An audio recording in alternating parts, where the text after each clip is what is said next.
அஸ்ஸலாமு அலைக்கும் நண்பர்களே. Sunday morning. ஸோ எழுந்ததுமே டீ எல்லாம் போட்டுட்டு சாப்பாடும் வடித்து வச்சுட்டேன். பிரேக்ஃபாஸ்ட்டுக்கு சத்துமாவு தோசை தான். ஸோ நைட்டே அவர்கிட்ட கேட்டேன், ஓகேன்னு சொல்லிட்டாரு.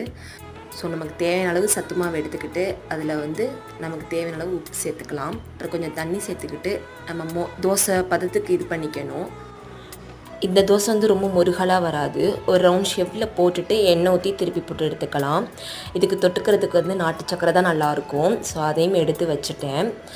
லஞ்சுக்கு ஒயிட் ரைஸ் எடுத்து வச்சுருக்கேன். தயிர் வாங்கிக்கிறேன்னு சொல்லிட்டாங்க. ஸோ டிஃபன்னாக நல்லா பேக் பண்ணிவிட்டு அவரையும் அமுச்சு விட்டுட்டு நானும் சூடாக டீ குடிச்சிட்டேன். சரி இன்றைக்கி மாவுக்கு போட்டுடலான்னு சொல்லிவிட்டு அதையும் எடுத்து வச்சுட்ருந்தேன். உளுந்து பார்த்திங்கன்னா 1/4 கிலோ போடுவேன். இட்லி அரிசி இந்த உலக்கில் 4 உலக்கு போடுவேன்.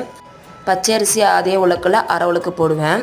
ஸோ வெந்தயம் அரைக்கும் போது போட்டுக்குவேன். ஸோ இந்த விலாக் உங்களுக்கு பிடிச்சிருச்சுன்னா சப்ஸ்கிரைப் பண்ணுங்கள் நண்பர்களே. நெக்ஸ்ட் விலாகில் பார்க்கலாம்.